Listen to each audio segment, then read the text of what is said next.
Hello.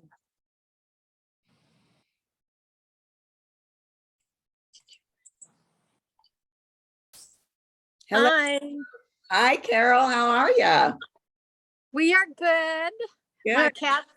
My cats have been a little needy since I lost one of my cats 10 days ago. Oh, I'm so sorry to hear that. Oh, it was, it's hard when animals get old and you know what's their time, and then the other cats don't understand where the cat went. Right, right. Hello, Helen. How are you? Do you want to unmute yourself, sweetheart? Oh, well, I didn't. Okay. I'm so happy both of you are here today to help me with this ceremony. This is really spectacular. So this is the ceremony that would have taken place at the actual activation on June, was it 26th, 25th, 26th? I thought it was the 27th, but whatever. So, but today is July 9th. And we had to postpone it because I had a foot injury. I think actually I broke my foot. It at the very least was severely sprained, but I think there might have been a slight fracture too. So I'm still in the healing process. And it's perfectly okay because we know that all of this work is being done in the eternal now. And so while we may have missed the actual linear date, it's just as powerful and just as significant to tap into that eternal now unified source field space to bring together this activation. So I really appreciate both of you showing up with me today. So this is the Venus temple right here. This is the Venus temple Knoll. I don't know, some people may not know what a knoll is, but it's like a small mound. It's not quite a mountain, maybe a hill, but that's the Venus temple Knoll. And then in front of it is this, what's called the Angel Valley Labyrinth. And the Venus temple guardians for this temple are the seraphim. And when I received that message that it's the seraphim that are the temple guardians, you know, I was like, wait a minute, could that be true? Because in my mind, I'm just thinking Venus temple. And I knew there was a labyrinth here, but it never occurred to me that the labyrinth is actually called Angel Valley. And so there's more tie-ins regarding that as well as we go forward. So, and before we go forward, I just want to take this opportunity to speak to the public, whoever may be coming across this recording in the future. And what I'd like to say is a lot of the information that I'm receiving, particularly now that I'm receiving a lot of information on the phase 2 of this project, which we'll introduce in this ceremony, but even more specifics about phase 2, which I'm going to save for later. I'm not hearing from other people. And so it may or may not resonate with you, and that's okay. Whenever I receive information, and even myself may have a frequency of doubt around what I'm receiving, I'm always given numerous opportunities of validation. And so in my nearly 60 years of living on this planet in this lifetime, I am probably 95% trusting my guidance and what I receive. And so not everybody's ready for this information, and that's okay. I always encourage everybody to follow their own inner guidance. And so if this information doesn't resonate with you, I really encourage you to move on in your path and find the information that does resonate with you, that will support you in your own personal awakening.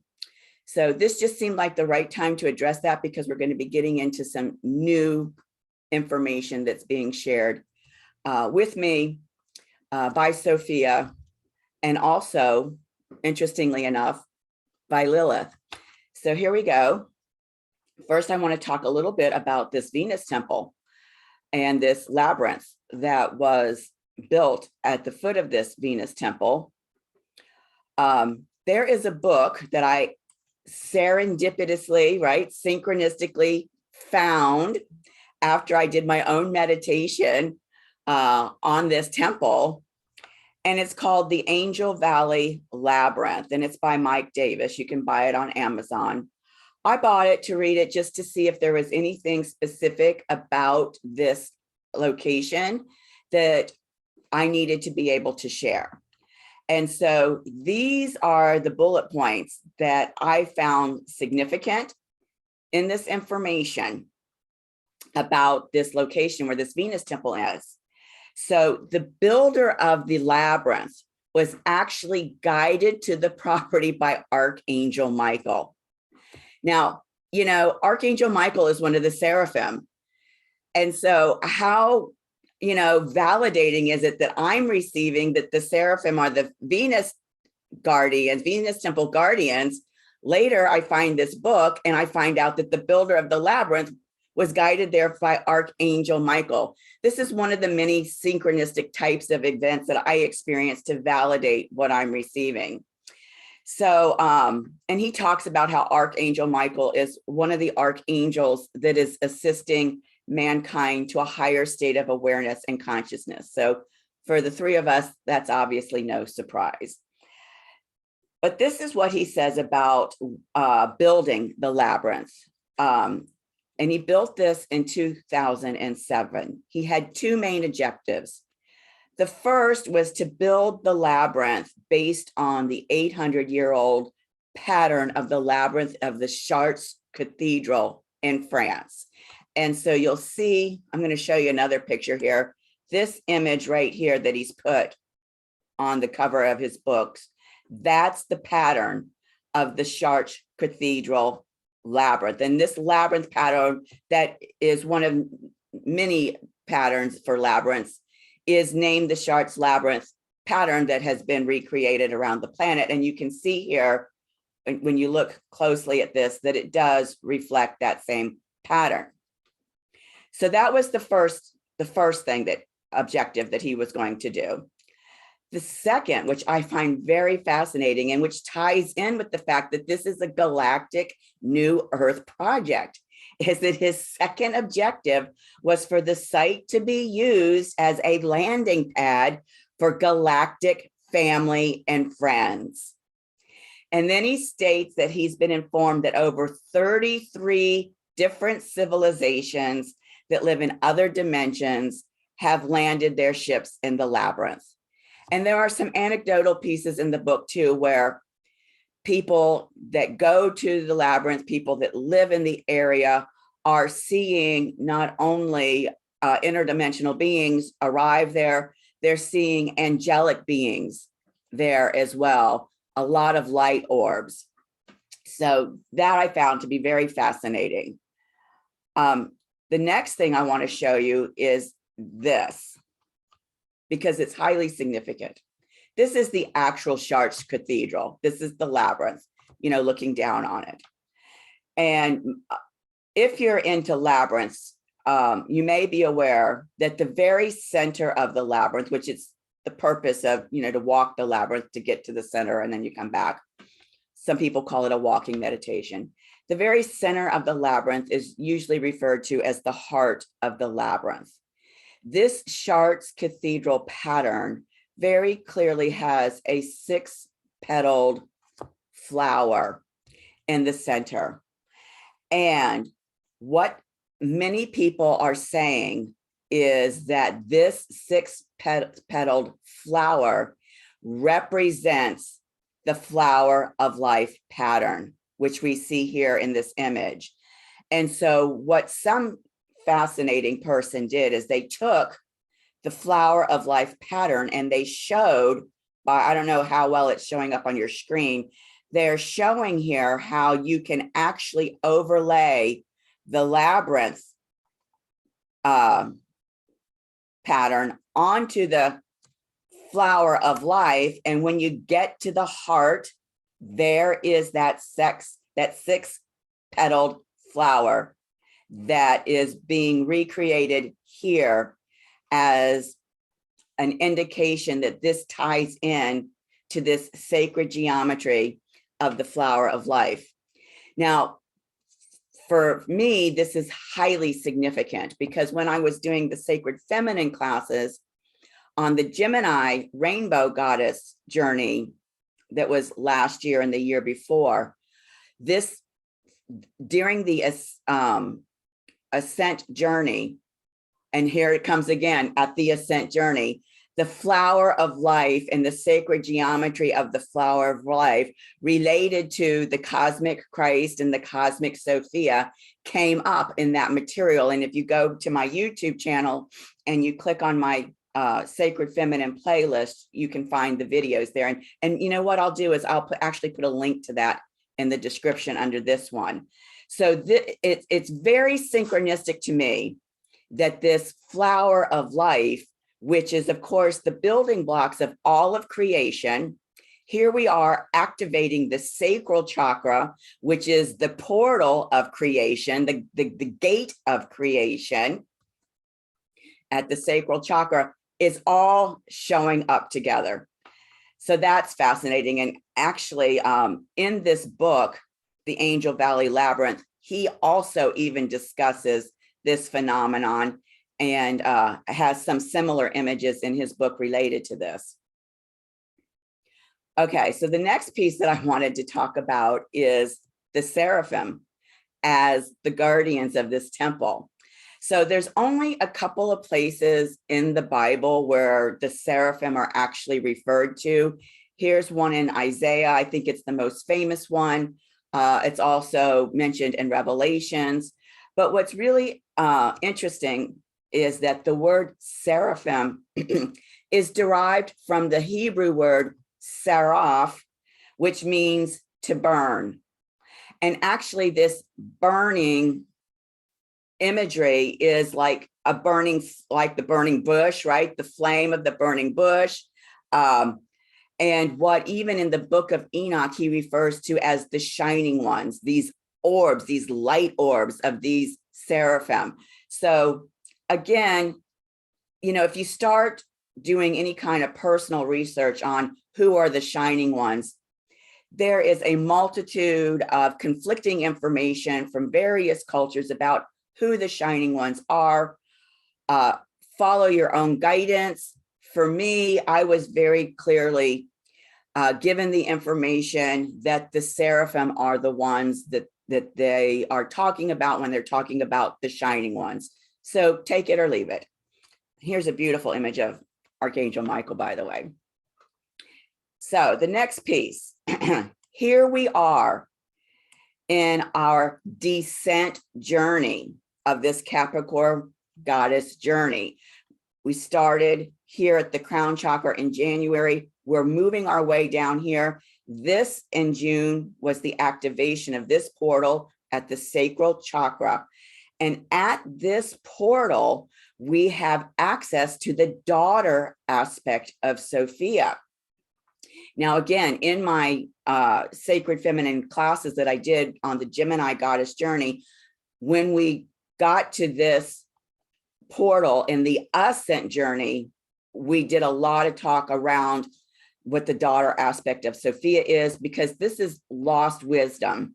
So here's the link to that. And I will also embed that in the descriptions below. If you're interested in learning more about who and what the daughter aspect of Sophia is. And if you remember the slides I've showed you previously about the downward pointing triangle that represents Sophia and the Holy Trinity of Sophia, we've got the mother, daughter, and Holy Soul aspects. So in May, we were activating the Holy Soul aspect. I gave a link to that description. And now we're activating this daughter aspect of Sophia. Next month, the mother aspect, and I'll provide a link for that too. So at this portal, we have access to ahimsa consciousness. Ahimsa is a Sanskrit word. It means non-violence. And non-violence is love and understanding. So that's the spiritual gift that we have access to through this portal: nonviolence, love, and understanding, and the consciousness of ahimsa consciousness. So that's where we are in this descent journey. Now, since the previous temple activation, I've written some more blog posts, and I encourage you to go to my website, goldenraycenter.com. You can go directly to my blog /blog. And I recently wrote a blog piece for the 4th of July, and it talks a lot about the fact that we're having this year a Pluto return for the United States. And I talked about how when the United States was birthed, that the location of Pluto in the chart is involved in what I call a birth yod. A yod is a point of destiny. It's called the finger of God. I call it the finger of goddess.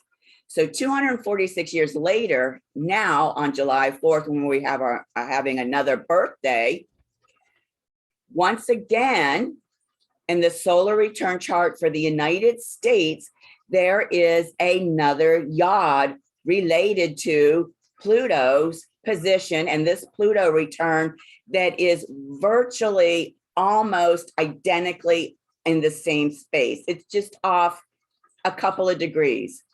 I mean, it's absolutely mystical that this has happened. And what's fascinating is that in the original birth yod,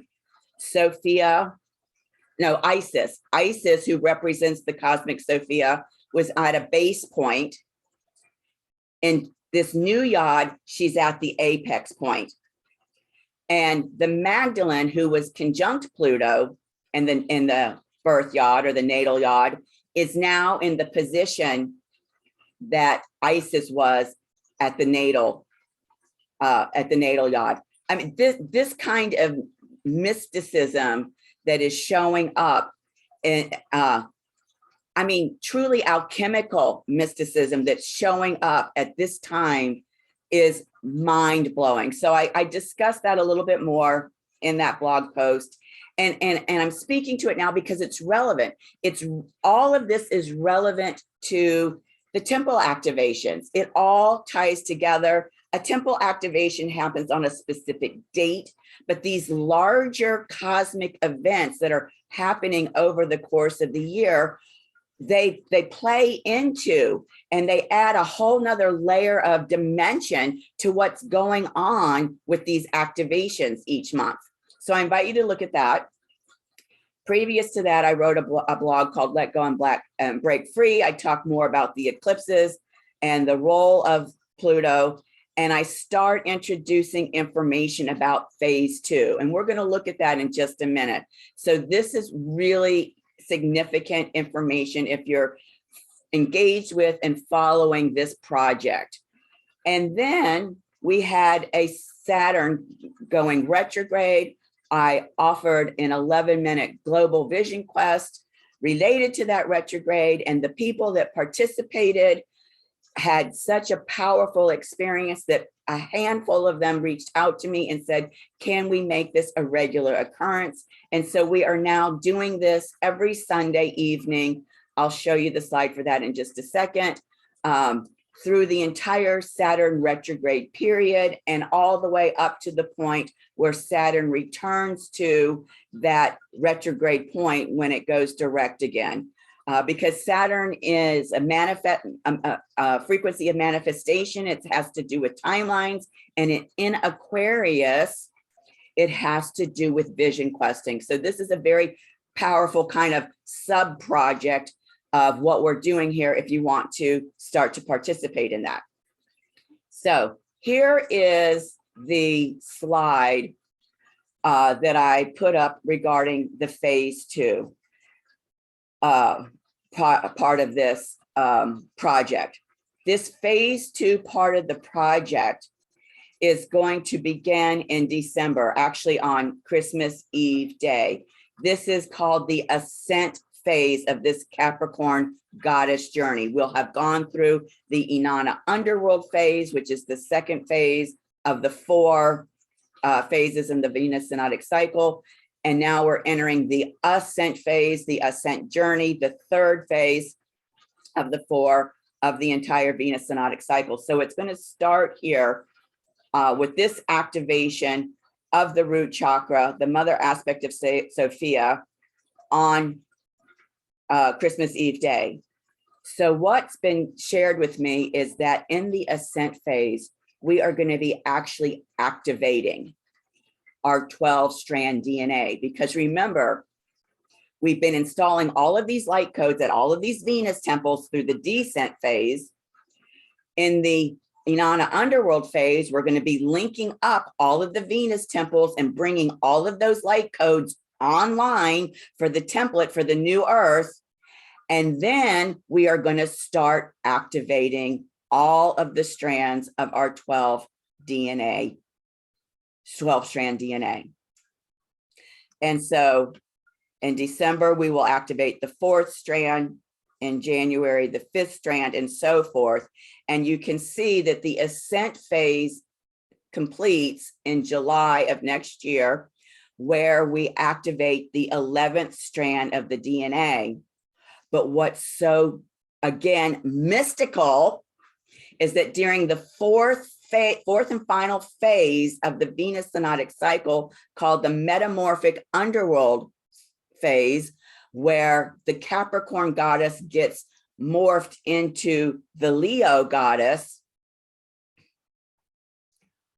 on that day, August 13, when Venus makes an exact conjunction with the sun, we call that conjunction the metamorphic seed point. It's going to happen at 21 degrees of Leo. And this is when and where the Capricorn sovereignty goddess becomes the Leo divine royalty goddess. And on this date is when this 12th and final strand of DNA is getting activated. And with the activation of that 12th strand of DNA, we will have now received our divine inheritance and will be prepared to go through the brand new synodic cycle for the Leo divine royalty goddess. And that completes this entire galactic new earth project. So I am feeling really excited. I've received more information, as I alluded to earlier, around these 12 strands of DNA and what's going to be happening. I'll be sharing that in the first activation back here in December. I'll be sharing that information then, but it's mind-blowing.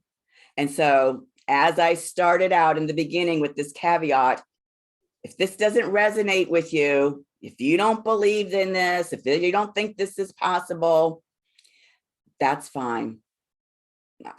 I send you on your merry way with love and light, and know that you will eventually awaken to this wisdom. So this is really exciting stuff that we are working with. And you all know that when we consciously engage with this creation process as co-creators, it's even much more powerful for us individually. Now, here we come back to this flower of life and talking about the activation of the 12 strands of DNA. Isn't it interesting that when you take a cross-cut strand of the human DNA, that there you have the pattern of the flower of life?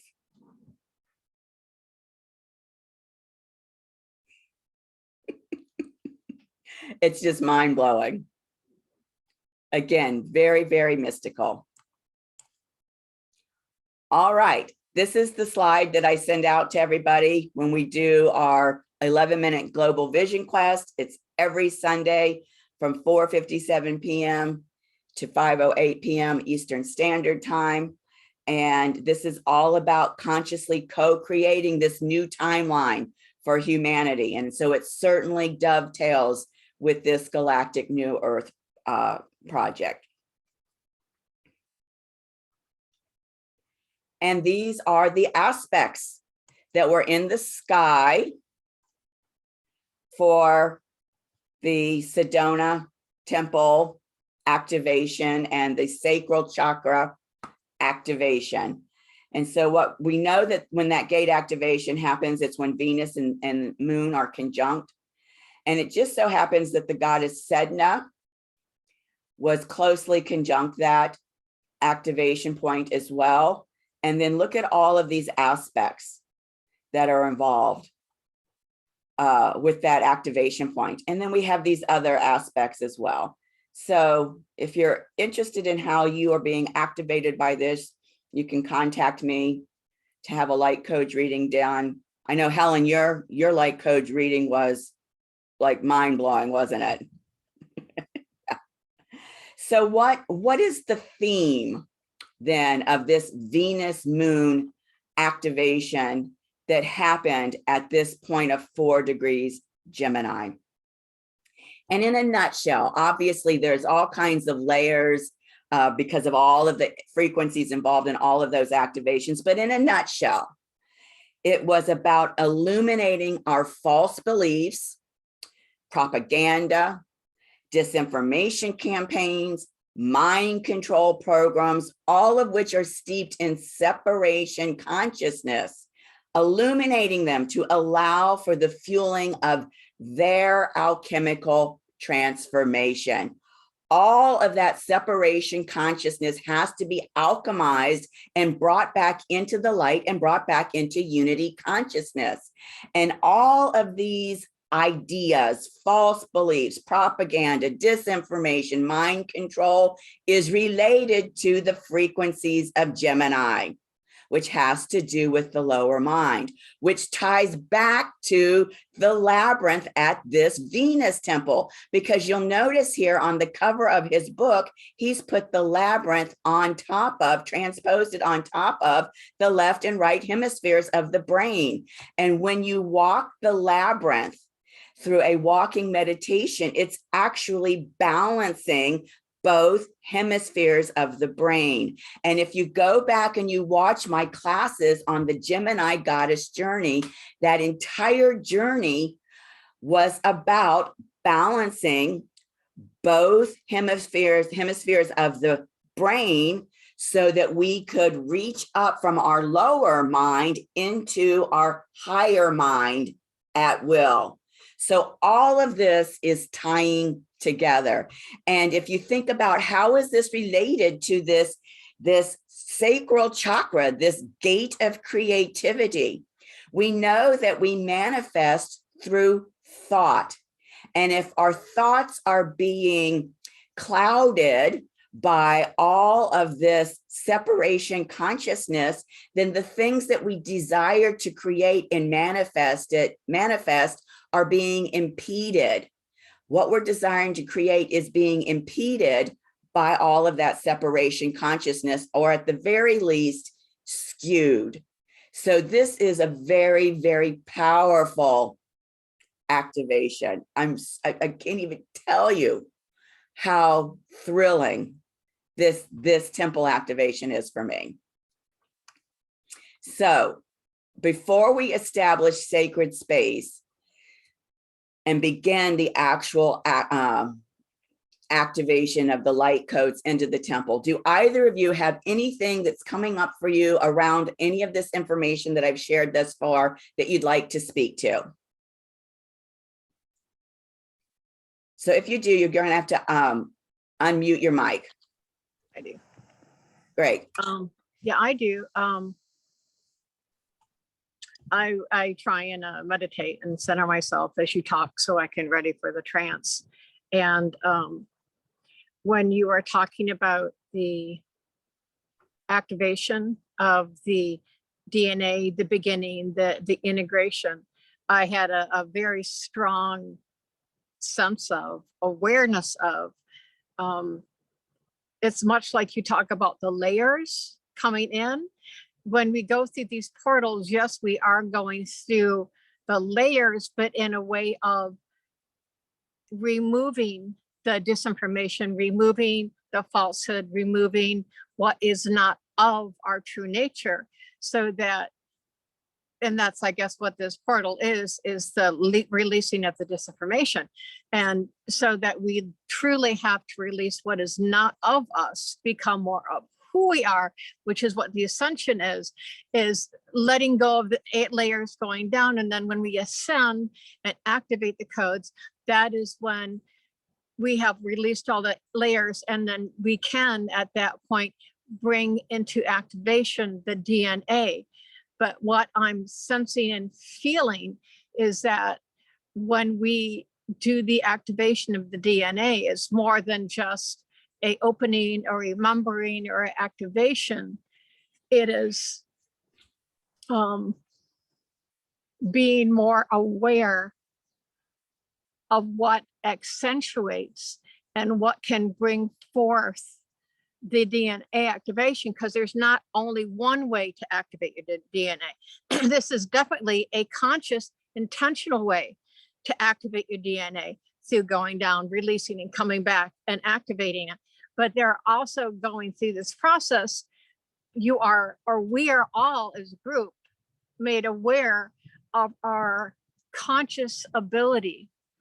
And I'm feeling this is important to discern what is true for us, and I'm finding our own truth, and I'm finding what resonates with us and for us, and what is valuable for us. As we activate the DNA, we are therefore more aware of what will bring forth more activation, what will bring forth more light.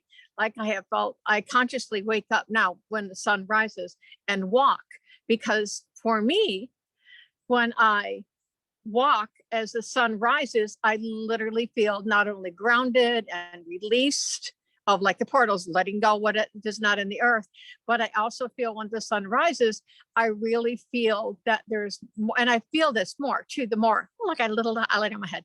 I feel more that we are able to use what will help us. And I think that is part of what we are as human beings, is letting go what does not serve us and bringing forth and using it what will help us. So I think this portal and the ascension and going forth through these portals is part of finding tools that will help us, that will enable us to see what hinders us and to let it go, and what enables us to find what strengthens and enlightens us. And I think there's a lot of truth to that word, what enlightens us, what lightens what we are, what activates what we are. And like, think this is one of the tools, what you're showing us, that can lighten you, but it also is a myriad of ways that's showing us this also can help, and this also activates.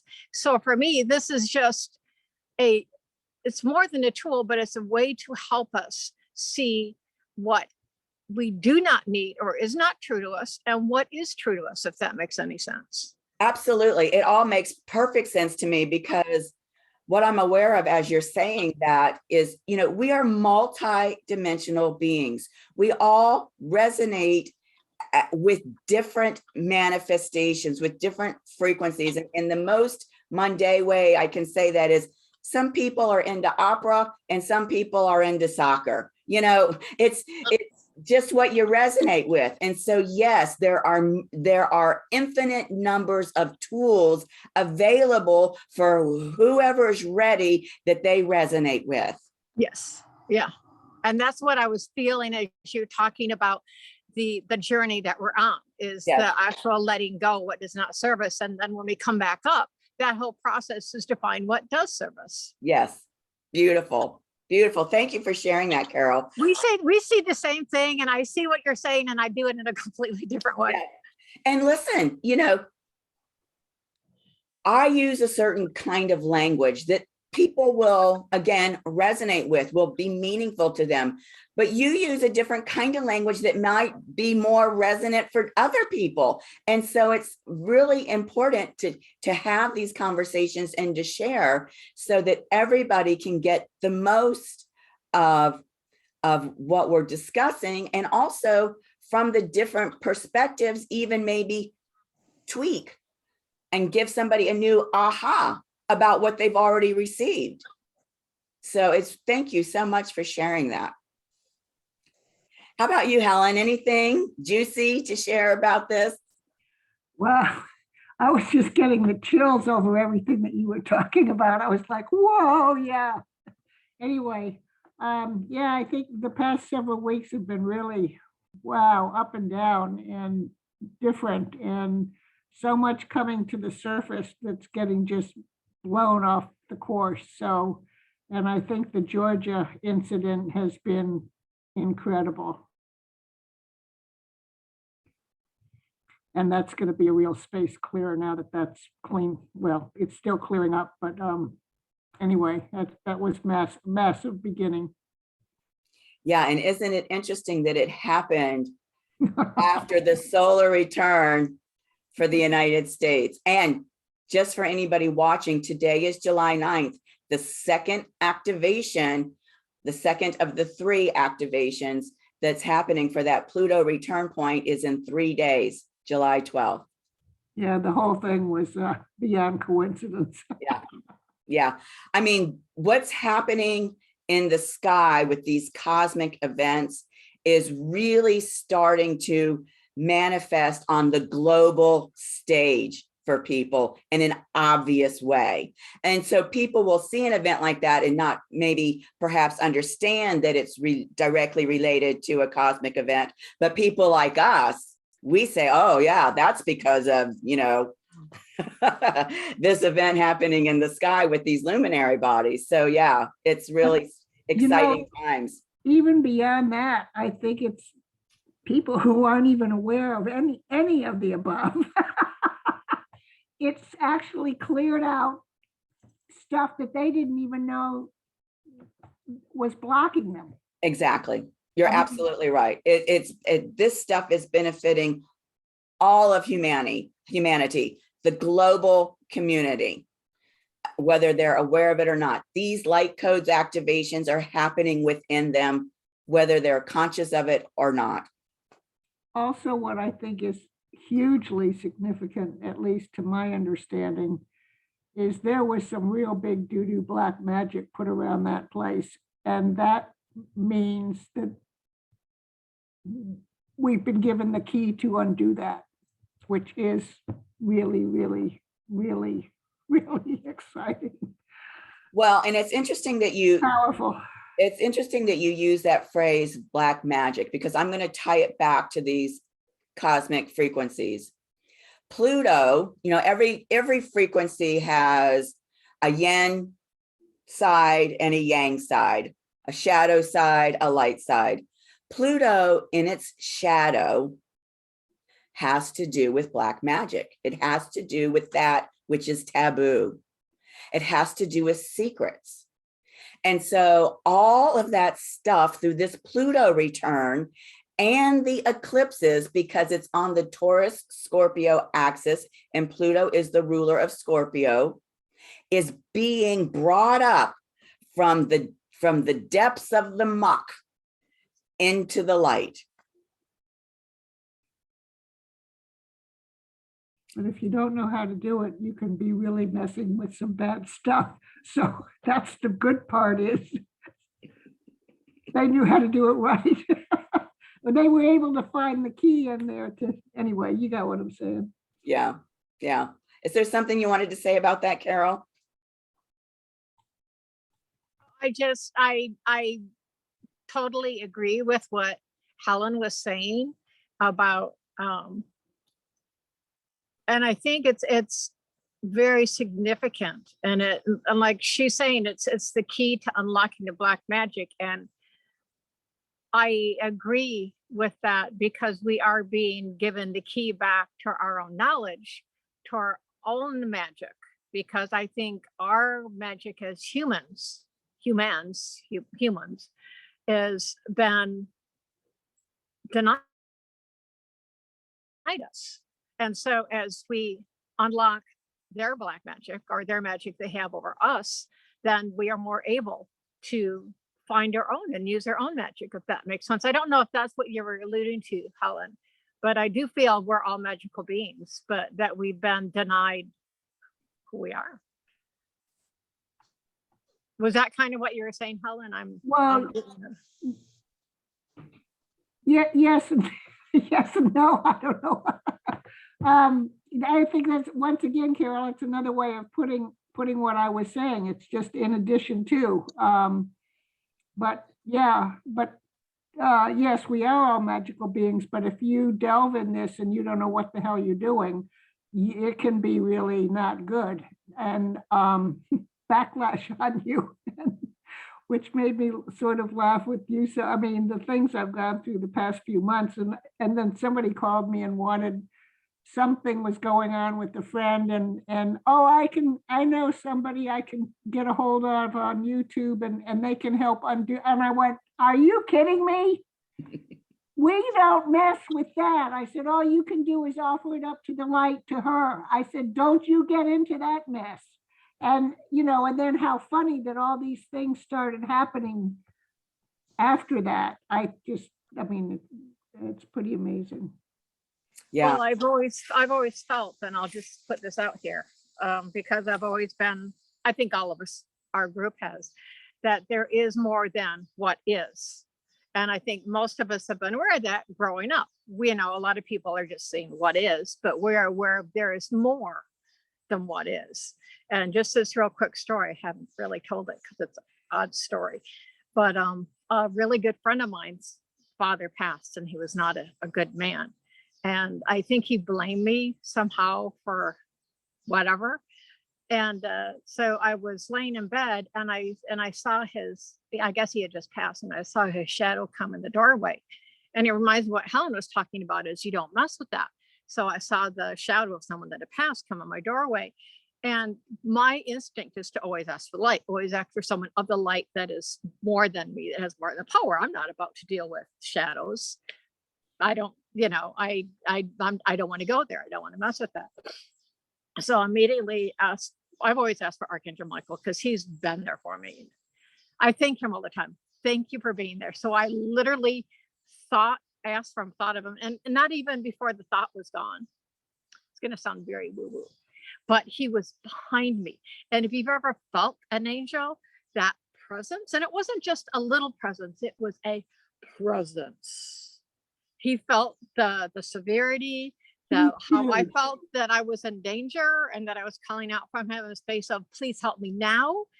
And the amazing thing is, even though he had a presence, I was going to just say, he is huge. Yes. I just want you to know that he really is huge. Yes. Yes. And he just like, he got everything. He must have got it all before he even was there.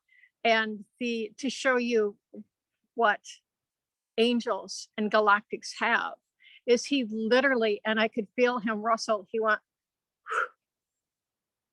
and it was just a breath. And just literally, like, everything was gone, everything was clear. It was just like, I can't even describe it. It was just like, so there's a snow globe with stuff all over the place, and he just removed everything. And there was such a stillness.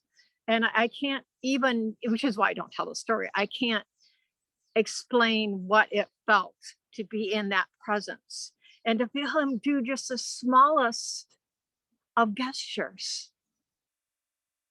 It was like, and I could feel the little puff come out from him. And I was like, wow, that was like a little puff, and it did everything. It had a profound impact for you, didn't it? Well, not just me, Mhm. for whatever was in Yes, that area absolutely. that needed to be cleared. Yeah. And even now, when it's been years and years since then, the feeling of his presence, and once you are aware of their presence, then you are more aware of when they are affecting you, or they're in your area, or they're working with you.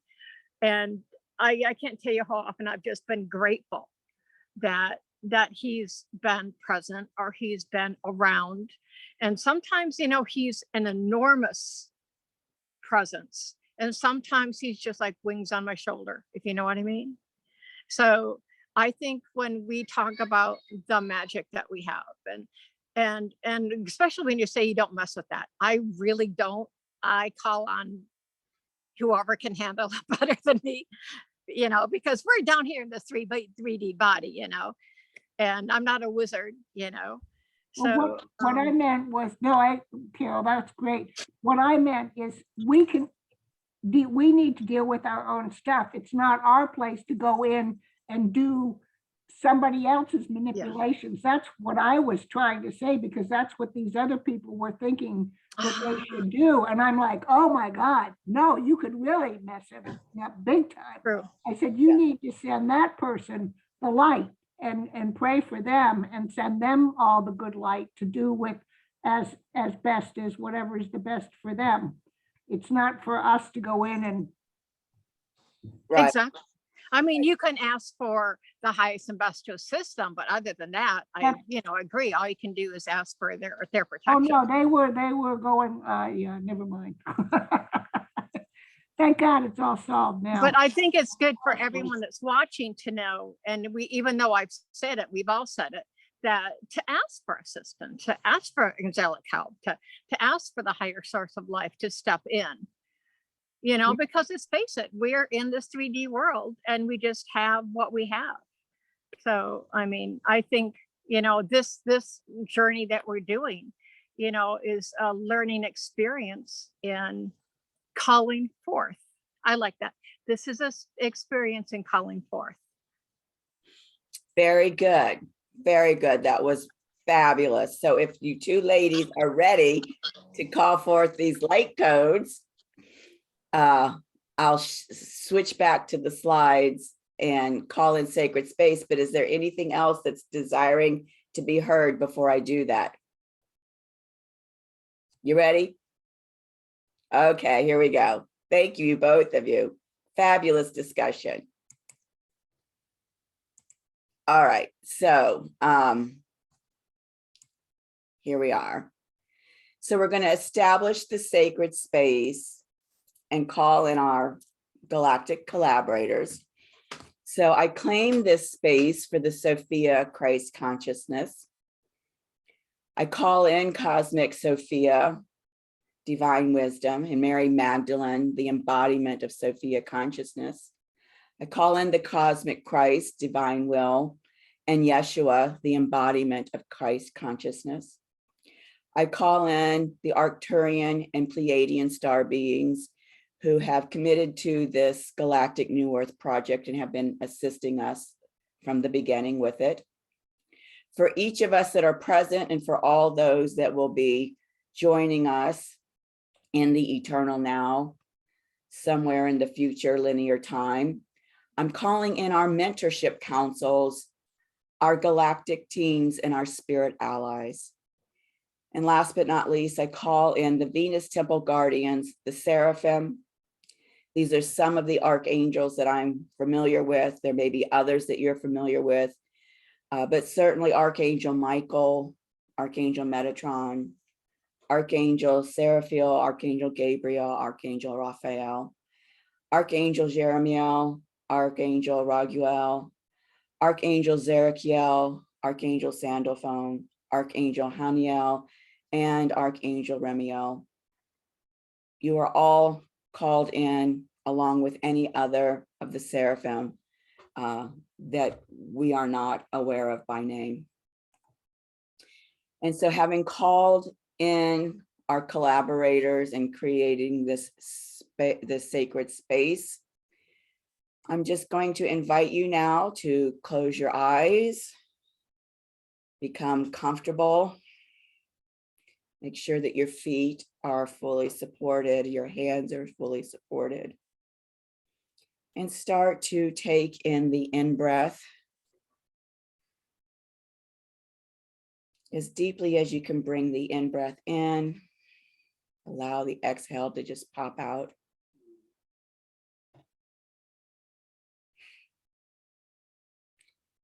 And let's bring that inhale all the way down into our abdomen.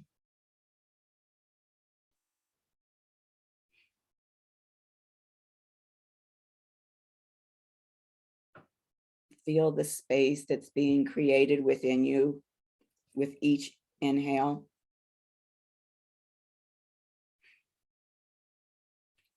Bring the in-breath all the way down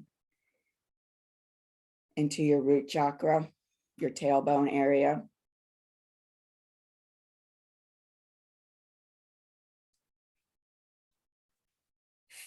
Feel your pelvic floor begin to expand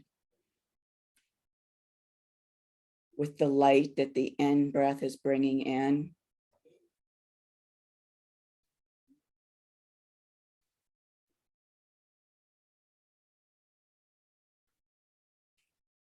Breathe that in-breath all the way down into your earth star chakra. It's below your feet. For me, I envision it as an anchor point at the bottom of my auric field.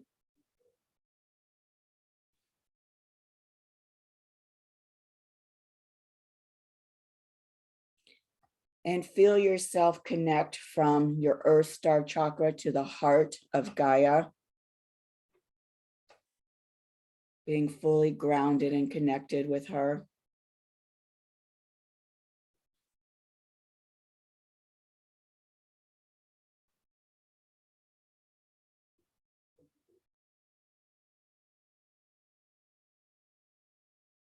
And now that you're fully grounded and present, bring your awareness all the way up to your stellar gateway. See the stellar gateway opening so that you can connect with your divine self, your higher self, your multidimensional self.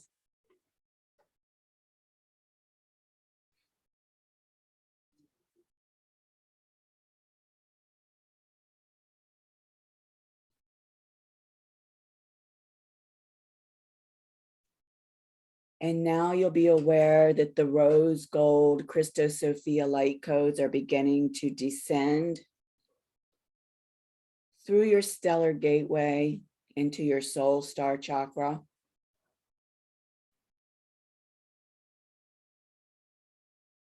And as the soul star chakra is filled with the rose gold light codes, they will spill into your crown chakra. That liquid light just flowing over from the soul star chakra into the crown chakra.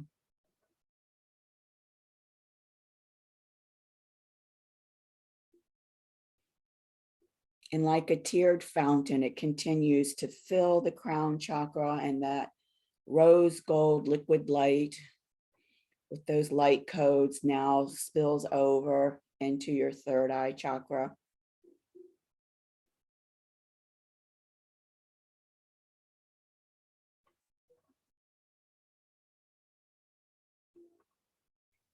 And the rose gold light codes come into your throat chakra. Feel that liquid light just filling up that throat chakra.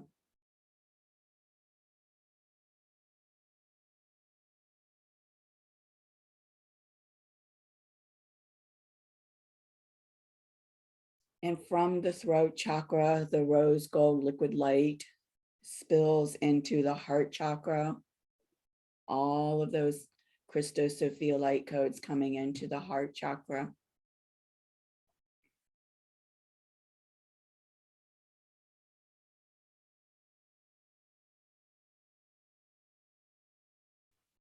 And now that rose gold liquid light with the Christo-Sophia light codes is flowing from the heart chakra into your solar plexus chakra.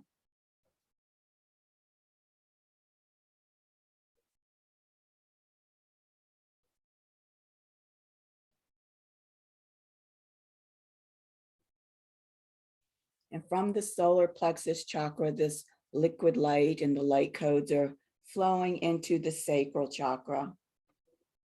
And this is the chakra where the gate activation is taking place. This is the chakra where the cosmic Sophia is seeding her divine wisdom codes. This is the chakra where all of that separation consciousness is being cleared away.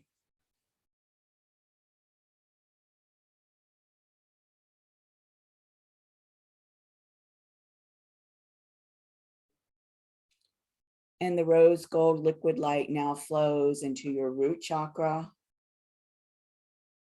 Christo-Sophia light codes flowing into the root chakra. From the root chakra now into your earth star chakra.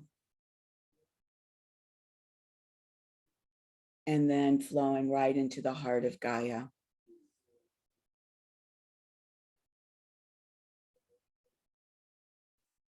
So when you feel fully connected with the heaven above and the earth below, you can activate your light body to travel to the Angel Valley Labyrinth. And we're all going to arrive at the beginning, the opening, the gateway to the labyrinth. And as you land there, you begin to walk the labyrinth slowly, meditatively, consciously.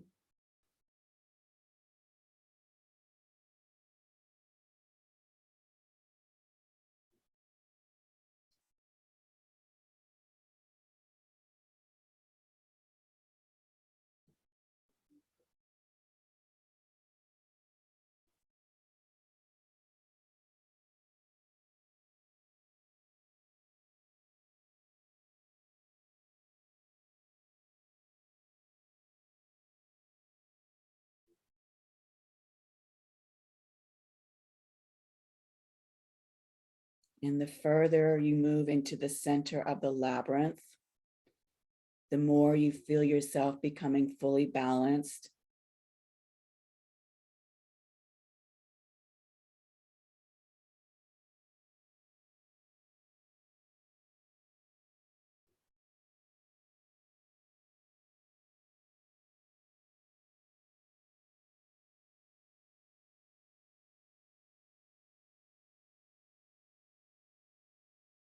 And when you arrive at the heart of the labyrinth, the 6-petaled flower, you do see Archangel Michael standing there ready to greet you.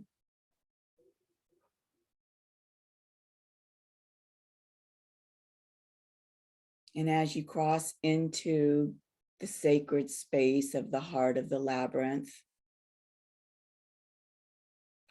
one of the seraphim appears.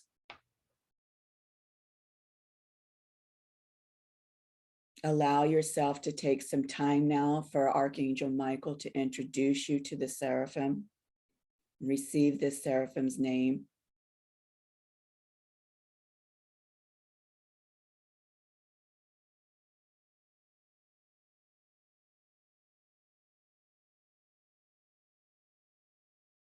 And now your seraphim teleports you down below the labyrinth into the great hall that runs from the labyrinth underneath the knoll. And each person in turn, as they enter the heart, a seraphim appears. Archangel Michael introduces you. You receive your seraphim's name, and your seraphim teleports you down into the great hall. So let's just allow some space for everybody to arrive in the great hall.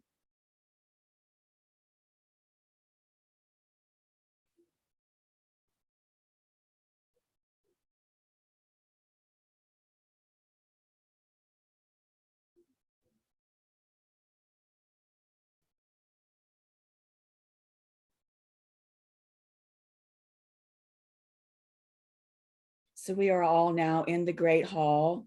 Archangel Michael has also teleported down to join us here. We see, of course, our Arcturian and Pleiadian brothers and sisters here. Take a moment to greet whomever you'd like to greet.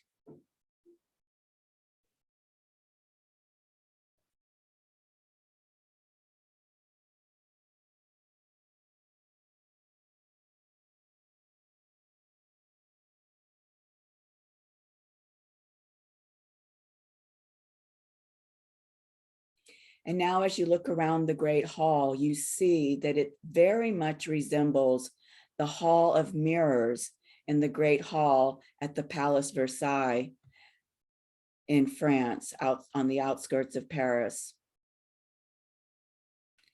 And because both sides of the Great Hall are mirrored, the light that is emanating from the seraphim is reflected off of these mirrors, and it's stunningly bright in here.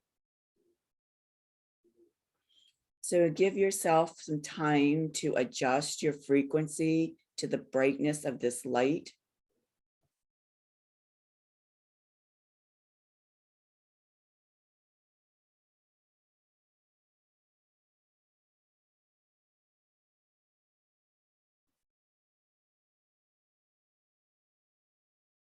So Archangel Michael is now directing all of us,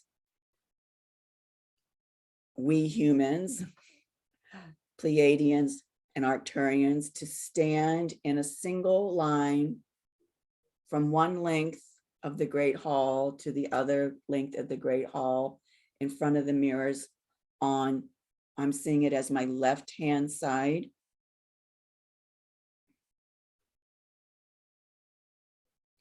And Archangel Michael and the other seraphim are standing in a straight line in front of us, in front of the mirrors on the other side of the Great Hall.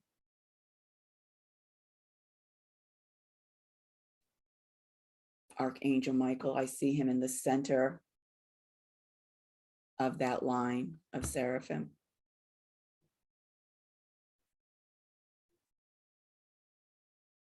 And he pulls forth his sword and he thrusts it into the air. And the rose gold Christo-Sophia light codes begin to descend into the Great Hall.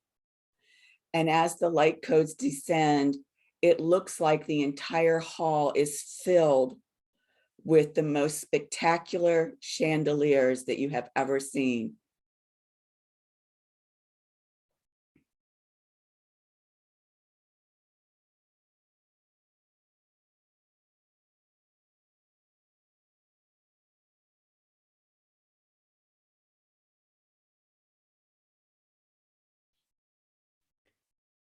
And the light codes from the chandeliers is being reflected to us in the mirrors where the seraphim are, and being reflected to the seraphim with us from where we are, back and forth. It's like it goes on into infinity, the mirroring back and forth of the light and the light codes, the light of the seraphim, the light of the light codes.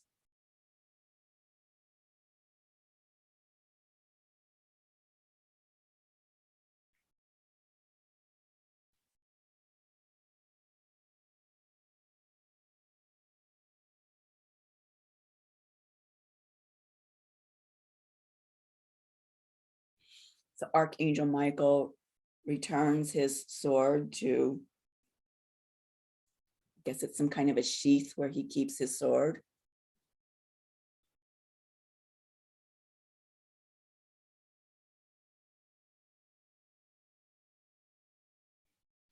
And every seraphim, the wings, the 6 wings of each seraphim standing there, begins to flutter.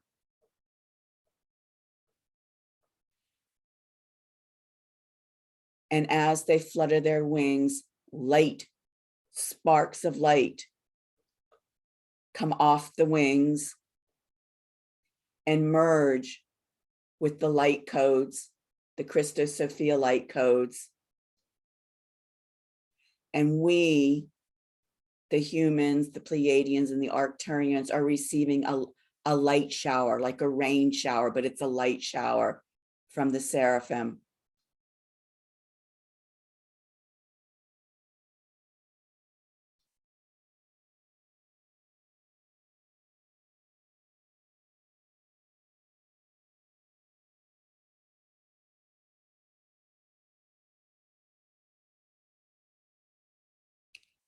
So the light shower is now complete. And the seraphim that you were introduced to that teleported you into the Great Hall now approaches you and wraps its 6 wings around you and embraces you. And you instantaneously feel the most pure, ecstatic, blissful love that you have ever experienced in your conscious and unconscious memory. So allow yourself the time to just be saturated with this ecstatic bliss, this pure love.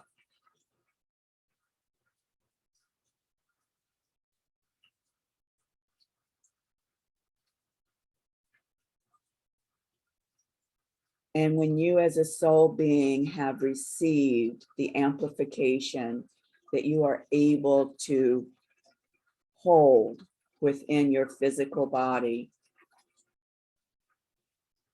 your seraphim unfurls his or her wings, steps back,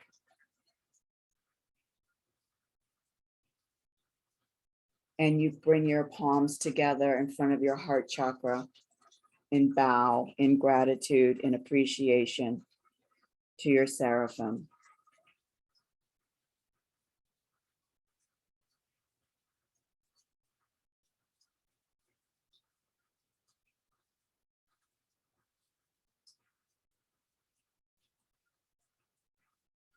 So the installation ceremony is complete. And before you return home, take this time to receive any message that is intended for you from your seraphim.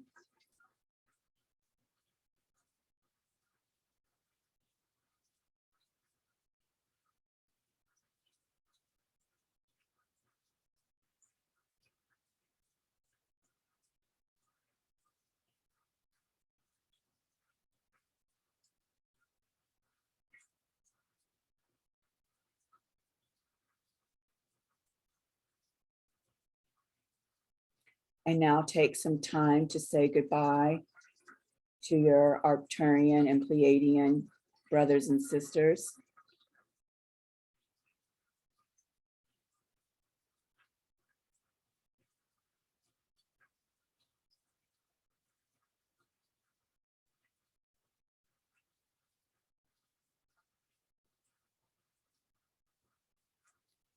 And when you are feeling complete with this ceremony, you can return back to your home space.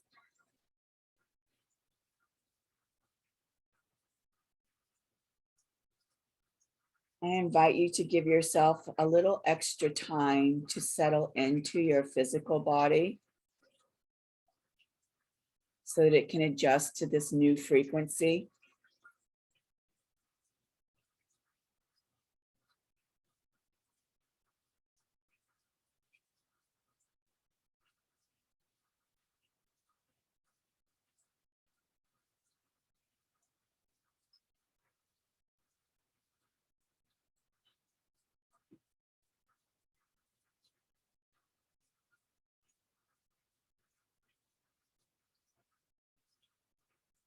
And when you're ready, just very gently wiggle your fingers and toes.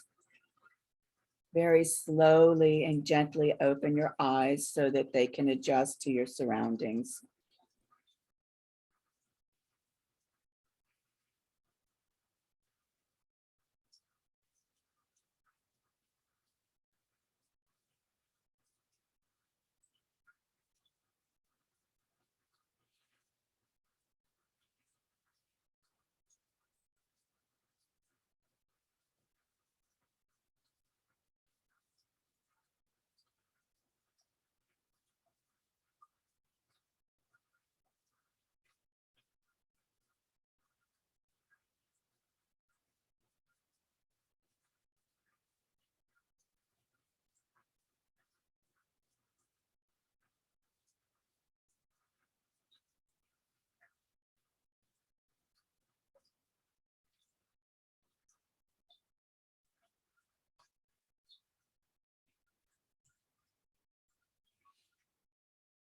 Okay, so I'm going to invite you to unmute your microphones because we're going to step into the sharing circle for you to be able to let us know how that went for you. So whoever would like to go first, you're more than welcome to. I'll go ahead because it was very weird. Well, the reason, one of the reasons why I always use this tree for my journey is there's shamans connected with this tree. This tree has protective shamans. I know that's really woo-woo, but that's why I stay around this tree. And so when it started, they immediately were like earthen shamans literally in my face, around me. And they're like, we're going with you. And I'm like, whatever, because this tree does what it wants. And so I'm like, okay, if you think you need to go with me. But it's really weird because they're like very short earthen shamans, very brown, it was literally like they came from the tree. And so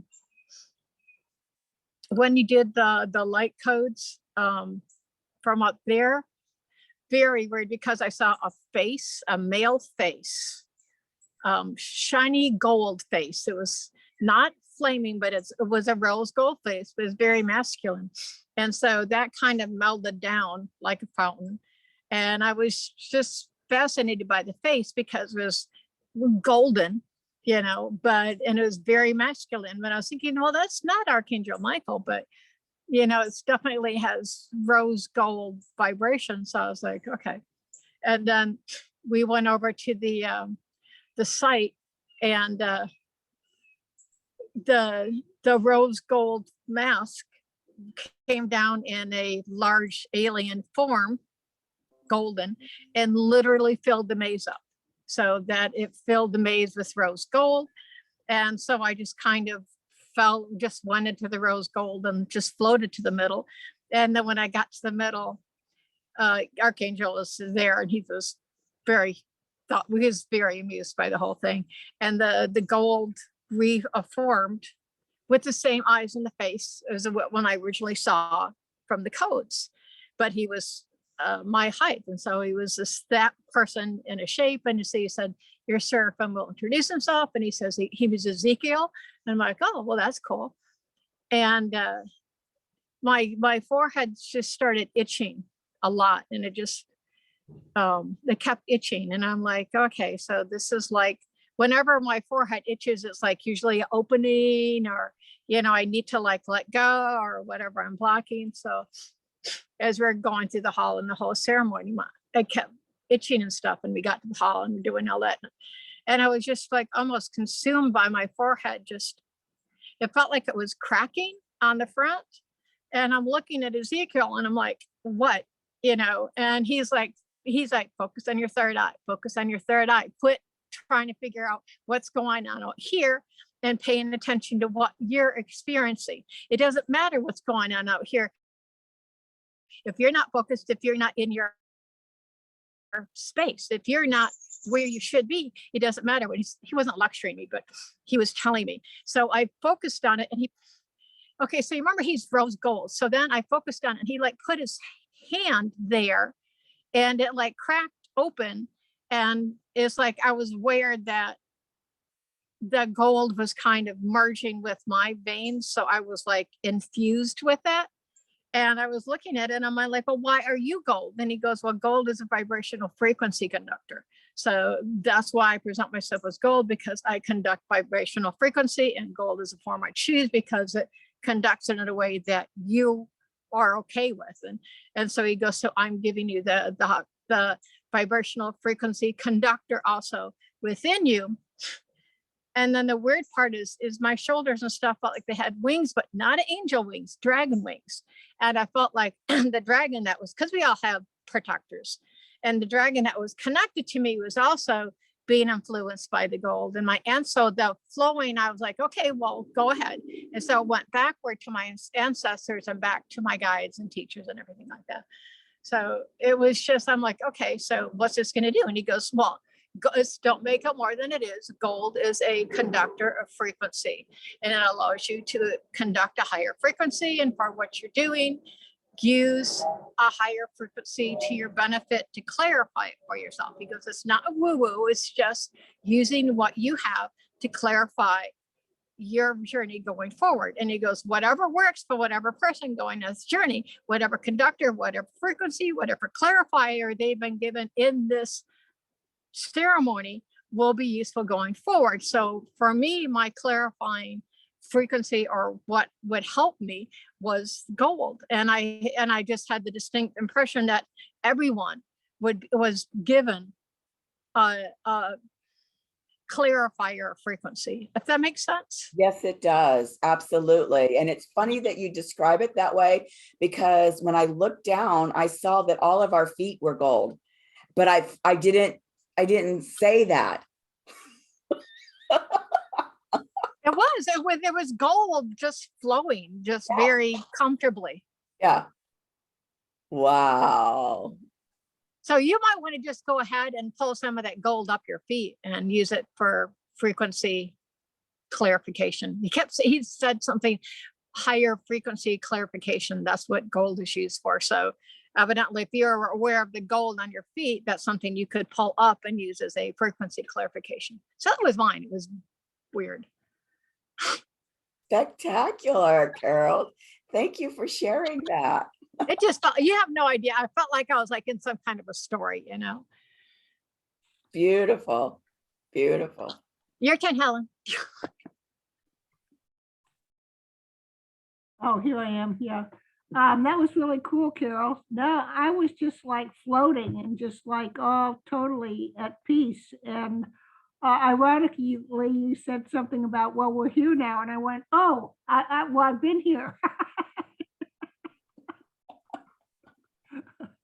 So I went, oh, okay, now we're all here now. So anyway, and so then I just sort of walked the labyrinth, and then when Archangel Michael said he wanted to introduce us to our seraphim, the first time you said that, the guy said his name was Adonis, and I was like, oh, really? And he was like, yeah, I said, yeah, I'm Adonis. I went, oh, okay, all right, thank you, Adonis. And then when we went down into the temple, something, you said it again. And then this other guy, he said his name was Tresnia. And he said, you know, he'd be joining me too, Tresnia. So Adonis and Tresnia, there they are. Wow. That's fabulous. So then we just sort of were there, just mellowed out down there. Fantastic. Fantastic. Well, that's wonderful. I don't know, do either of you remember the message that you may have received from your seraphim? And if you do remember, are you comfortable sharing? If you're not, that's fine too. The only thing that's coming to me right now is all will be well. Yeah. Yeah. Mine was really connected with the gold infusion. Yeah. And I really feel like when I meet an angel galactic, I'm told how to use the tools that are around me. That's what my encounters are always like. And so for this, I was being instructed, you know, to use, I guess, what we call our gut, our instincts, you know, to verify something. And I think that's what we said all along, is that we have everything within us to verify or clarify or find if it's true for us. And so at the end, it was like, I've always been told advice on how to be here better, you know, because I'm okay with that. You know, if they can tell me something to use to be more, to go forward with more information. Yeah, I guess it is. So for me, it's if I can, whatever I can use with information to go forward. So that's what he gave me. And it's always been that way, that I kind of say, well, what information can you give me that I can use to go forward? And so that is, and I think we all have the clarity, the gold, and this process, this journey, once again, was the infusion of the gold, which is, you know, a higher vibration connector. And I think we all have that. It's just whether we use that ability. Does Yeah, that make sense? I feel like I'm rambling. But it's okay. No, that's fine. Yeah, it does make sense. It does make sense. so what did you experience? So For me, it was this serene stillness, this peaceful calm. And I think it kind of ties in with what Helen said about, I don't remember your exact words, but that everything is okay. No matter how choppy it might look on the surface, you go to the depth of the ocean, the bottom of the ocean, it's completely still. Everything's fine. So that's what I experienced, that real serene, still peace and calm. I cheated, and when Archangel Michael pulled out a sword, I'm like, I can too. And I like pulled out a sword, and they're all laughing at me because I'm like, I can do this too. So I had my sword out and I was doing the same thing, arching, and they're all like laughing at me because, oh, that's what I forgot is when I went to the maze and it turned gold, I literally became a young person again. So when I went through the hall and I met everybody and there was a long table there, I was actually quite young. I'd say about 12. So when Archangel pulled out a sword, I was really a 12-year-old person, and I was pulling out my little sword too, like a little kid would. Yeah. Saying, I can do this too. Yeah. And they're all like giggling at me. But Yeah. I became quite young, like let's say about 12. Wow, that's fascinating. Yeah. It was quite emotional for me, and quite a unexpected event when he pulled out his sword. I was like, whoa. See, I wanted to do that too. When he did that, it's like, I want to do that too. I can do that too. And so I just manifested a sword, just like you see in those little cartoons. Yeah. And I put the sword into the air, saying, me too. Yeah. Yeah. Fabulous. Fabulous. So I'm going to go ahead and share the screen again. Oops, I'm sorry. Unless there's anything else that's desiring to be heard. Okay, I just want to make sure. Okay, and so now we're at the piece here where Carol will grace us with a message from Yeshua. So, all right, so I'm going to have to still myself for a second and bring him in because I'm pretty much here right now. Okay. Even though he was there. That's right, he was there. Okay, so I have to still myself to call him in. Okay.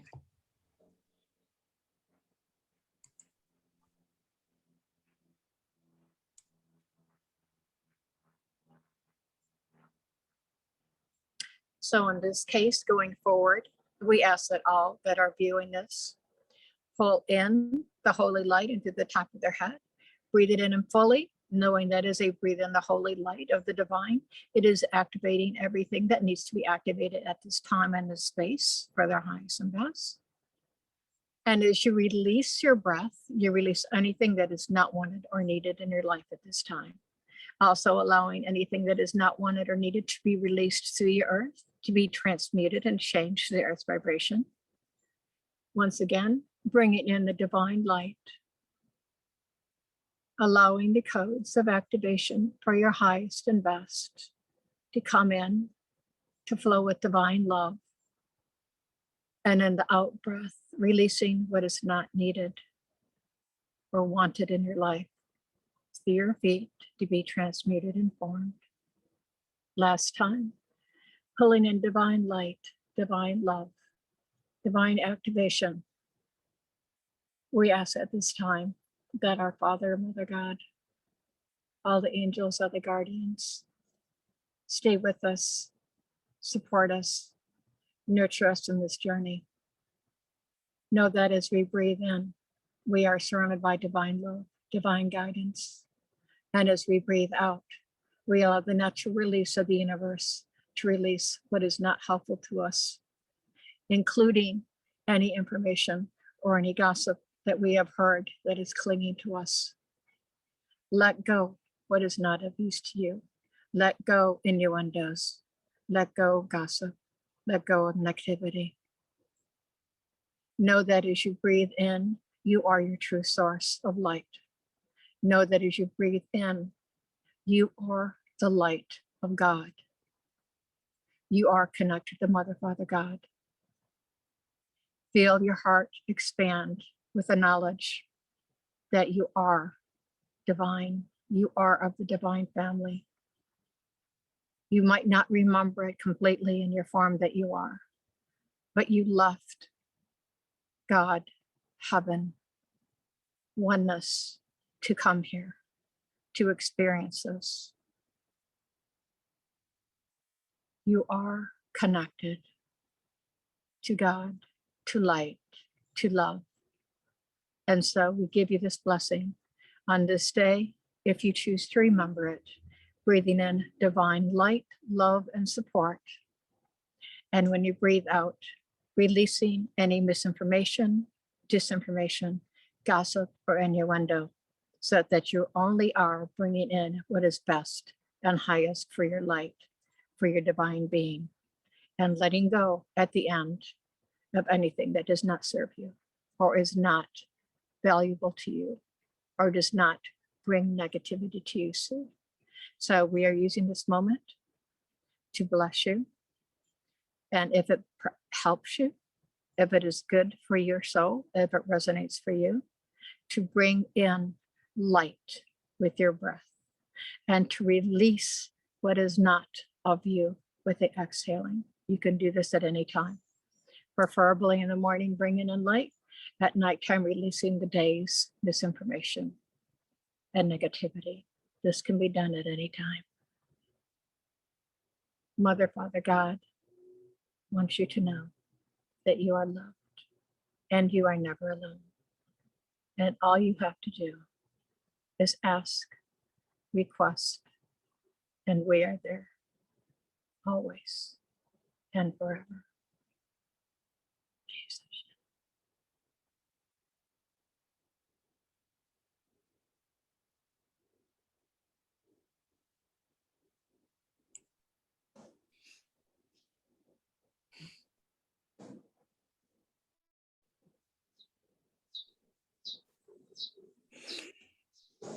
Thank you very much. I honestly never know what he's going to say. And he surprised me. To be honest, that was a total surprise. Beautiful. Beautiful. Anything you'd like to share, Helen? No, that was lovely. Thank you, Carol. Thank you. Yeah. That was. I'm just the place for communication. Thank you. Okay, so where are we on our slides?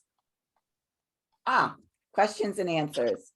So does anybody have any questions about anything related to the sacral chakra activation codes, any of the other ceremonies that we've had and activations with those, anything at all? Actually, I really liked today because I felt like we all shared, and in all sharing, I think it expanded, and so I thank Helen for contributing and sharing what your experience is, because I think the more that we all share, the more valuable it is for more people, if that makes sense. I absolutely agree. I absolutely agree. So I'm just, offering this final opportunity to clarify anything. And because I did introduce this phase 2 of the project, if there's anything in terms of clarifications or questions around that either of you would like to ask at this time, you can do that as well. Okay, so we're all good. Great. All right, so where are we here? The next ceremony, the next installation ceremony is going to be on Kauai in Hawaii, underneath the San Marga Monastery grounds. And that Venus temple is called the Temple of the Gem Body, and it'll be on July 26th. and that is the portal of manifestation at the root chakra. This will not be the end of the descent journey, because this particular descent journey has 8 gates. And so we will be doing an August ceremony at the Earth Star chakra. And that's the death by intent portal. It prepares us to go into the Inanna underworld. And so I will tell you now as a teaser that one of my priestess sisters and I recently, and when I say recently, I want to say probably in the past few months, discovered that there is a Venus temple in New Orleans that has been lost. Yes. And together she and I rediscovered it and were given the story around how that Venus temple was, how and why that Venus temple was lost. So I'll be sharing that in the next in the August ceremony. So it's not in the original slides because that information revealed itself after I made the initial video around the invitation and introduction of the project. But I'm really, really excited to share with you that Venus temple. And I don't know if any of you are familiar with the fact that apparently, and I did not know this, New Orleans is called the city of the crescent moon because the river that flows through it is in the shape of a crescent moon. And also the coast of the state along the Gulf is in the shape of a crescent moon. And of course, the crescent moon is very much related to the sacred feminine. So we'll get into some of that wisdom as well. So it's just kind of a teaser around the New Orleans Venus temple at that Earth Star chakra in August. Okay, so we are complete here. And I just want to express my gratitude for both of you for being here with me today and invite you to unmute yourselves so we can all say goodbye to each other before I end this recording. So thank you again. This has just been a really powerful experience, and I'm just so appreciative from the bottom of my heart to have you contribute to it. So Thank you, Sophia. We'll talk again soon. yeah. Okay. Bye-bye. Love and blessings. Bye-bye. Thank you. Bye, Carol. Bye-bye. Bye.